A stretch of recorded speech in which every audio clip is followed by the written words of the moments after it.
Hello students, hope you are doing well. Today we are going to talk about the first chapter, that is psychology, a scientific discipline. This chapter talks about the basic definition of psychology, the key features of science, since psychology is a field of science as well as arts. We are also going to see the history of psychology as a science. Then we are going to see the various research methods in psychology. Those are experimental method, survey method, observational method, case study method, correlational studies. Also, we are going to take a glance on challenges in establishing psychology as science. Since it came from philosophy, there were various challenges that were found to establish psychology as science. Then we are going to see the importance of rationality. In this term, we are going to see what is the meaning of rationality and what is its important in today's life. So let's begin with the first part, that is introduction. Before going to the first part, we are going to see the various activity wherein you have to tell me whether the following things are myth or a fact. Psychology is just a common sense and not a real science. Can you tell me whether it is myth or fact? Okay, so it's just a myth. Psychology is a real science. Second, psychology is simply a pseudoscience. Pseudo means over here fake. So is psychology a pseudoscience? No. So this is also a myth. Third is psychologists are simply mind readers or face readers. Can you tell me, is it a fact or a myth? It is a myth. Most of them think that a psychologist can read the minds of others, but it is not true. We are not a mind readers. We just see the behavior of the person and then find out where the person is having any issues. Fourth point, psychology is related only to study of crazy people who are need in therapy. Is it a fact or a myth? Again, this is a myth. We just not study the crazy people or the abnormal people. We also deal with the normal people who are having a adjustment issues or having a daily life issues or having issues at work. Fifth, psychologists, psychiatrists, and counselors have a same professional qualification and their jobs are almost same in nature. Is it myth or fact? Again, the fifth point is myth. All the psychologists, all psychiatrists, and counselors have different professional qualifications. When we talk about psychologists, they are from the arts field and they are not trained in giving medicines to the patients. They can do psychological therapies. Whereas psychiatrists come from a scientific background.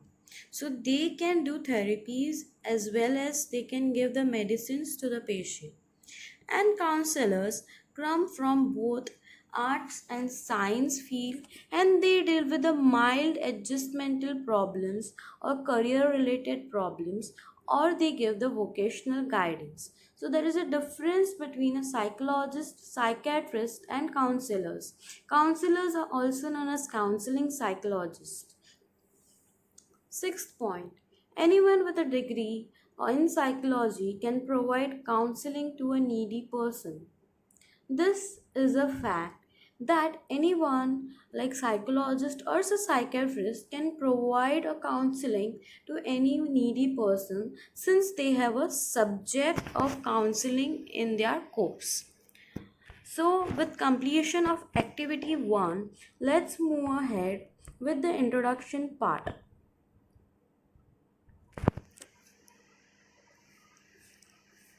Now, in introduction part, it states that today science is broadly classified into three basic groups, that is physical science, biological science and social science, right? So in physical science it comes physics, chemistry, geology, etc.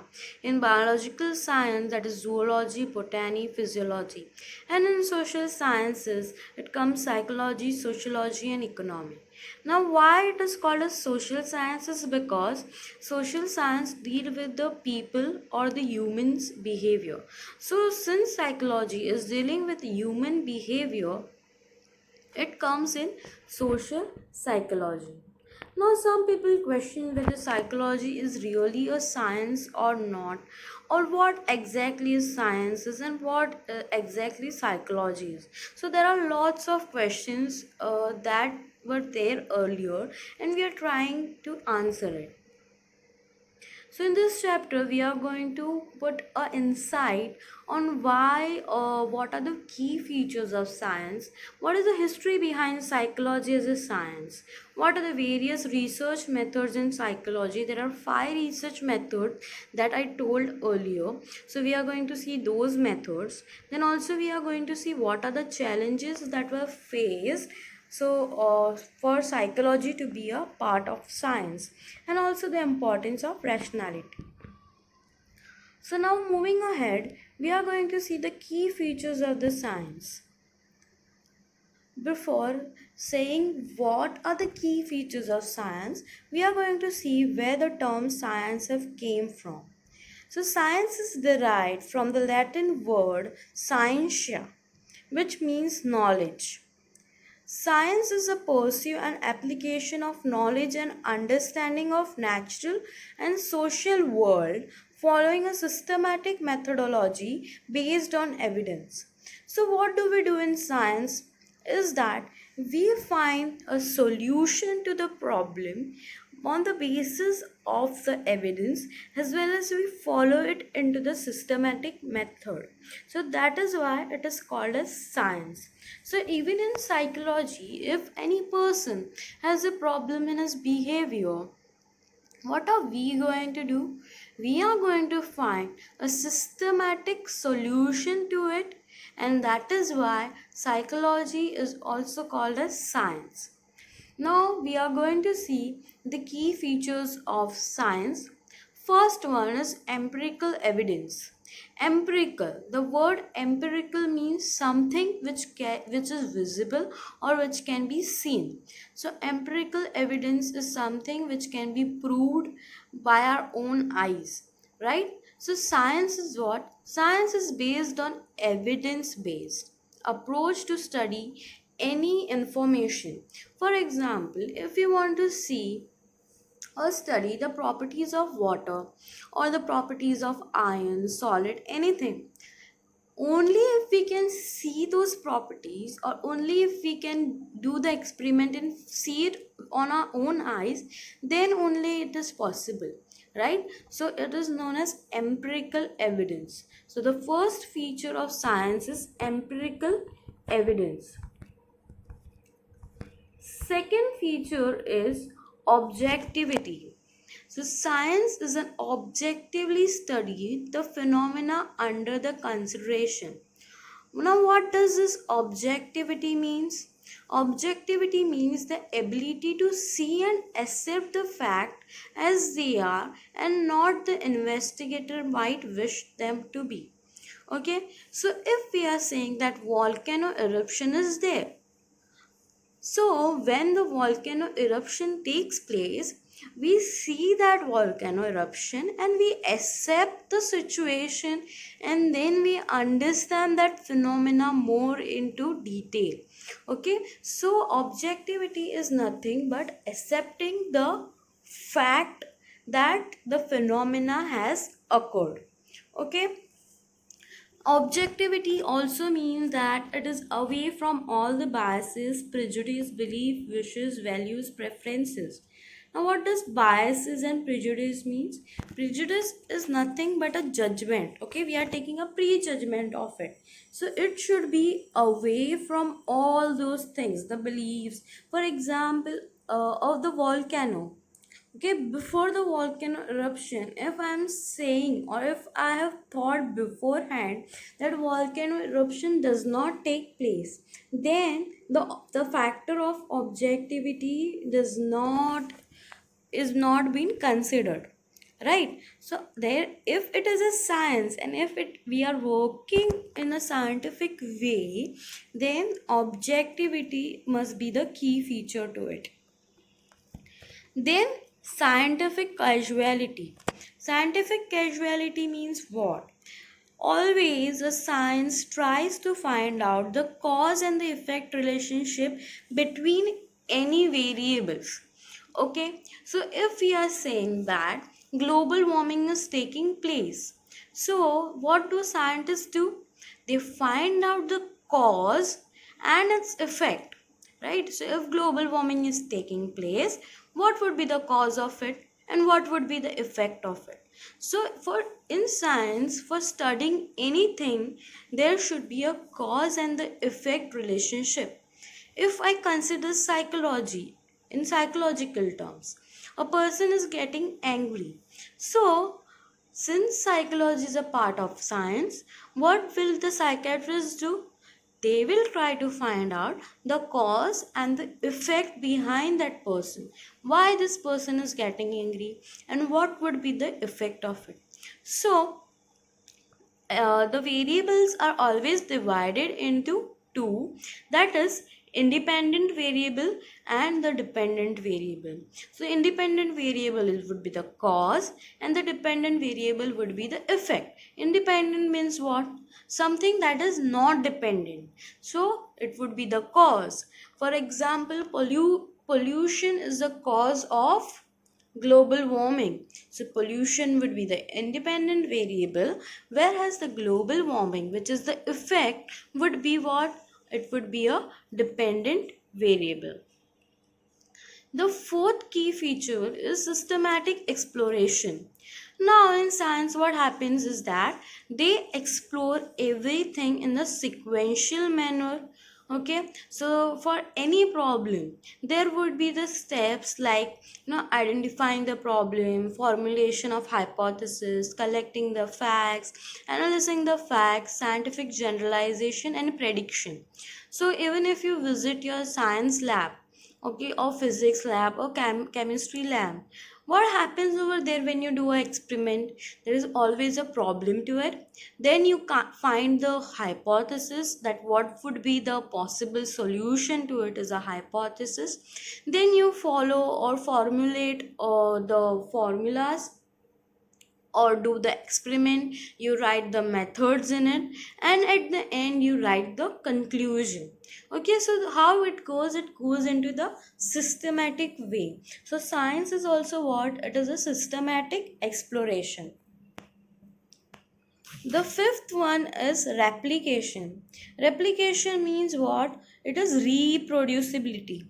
Reproducibility means whenever, if one person is doing an experiment, after few weeks, if he tries to repeat that experiment again, following all the same rules, all the hypotheses, all the methods, the conclusion of that experiment should be same.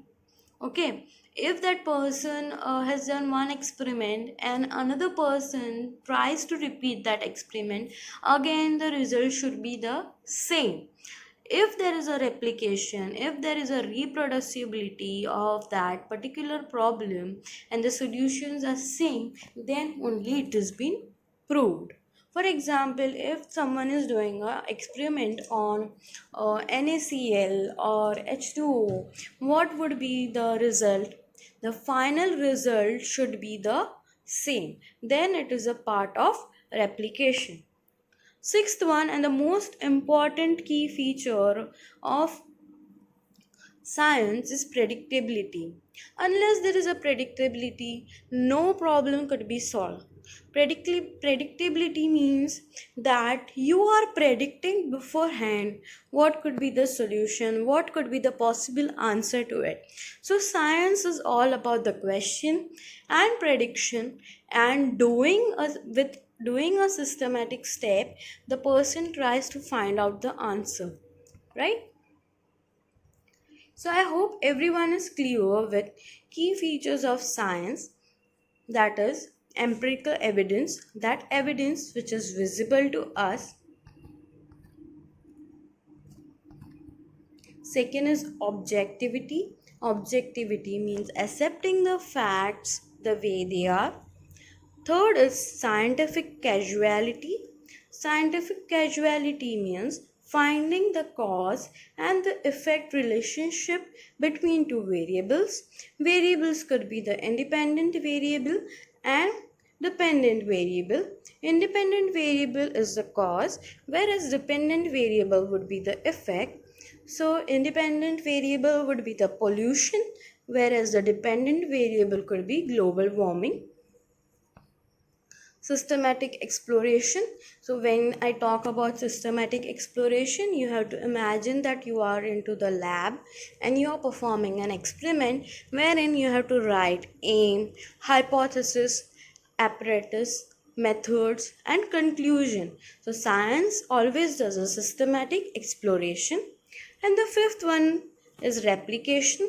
So if someone is doing an experiment, if it is a proper experiment and if someone else is also doing with the same method, same apparatus, then the result should be same. So that is called as replication. And the sixth one is predictability. Predictability is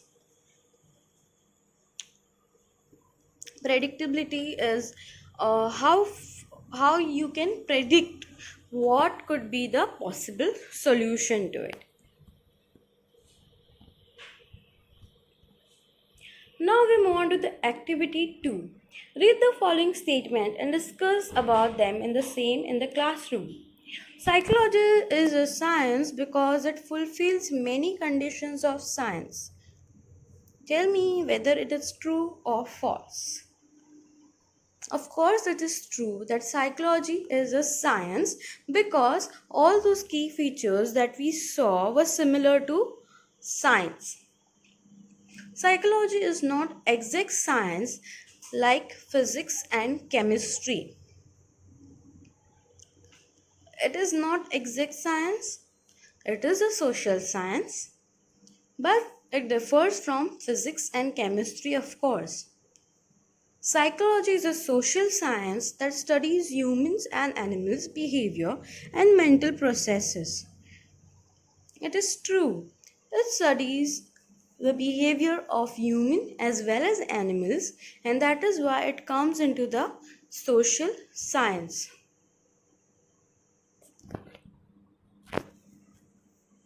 Psychology uses some objective research methods. It examines cause and effect relationship to produce laws governing human behavior, and its finding can be verified. Again true, it uses the cause and effect relationship.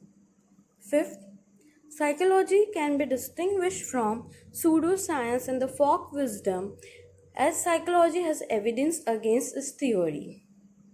Yes, definitely true. It is different from pseudoscience or the folk wisdom. It has theory which are empirically based, which are being proved. Sixth, the subject matter of psychology is complex as human behavior is dynamic and mental processes are abstract. Therefore, the theories of psychology are not as universal, exact, precise as those in physics and chemistry.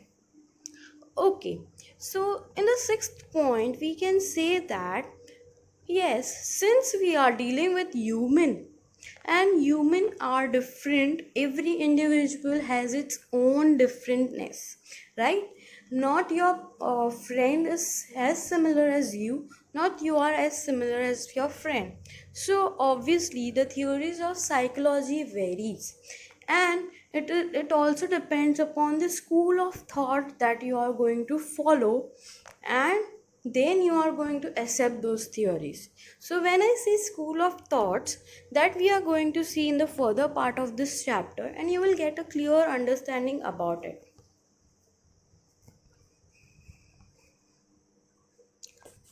So, in the tomorrow's lecture, we are going to start with the history of psychology as science. We are going to see the various branches on how this history has taken place. Okay, so I hope everyone is clear for the today's lecture. If you have any doubts, you are free to contact me.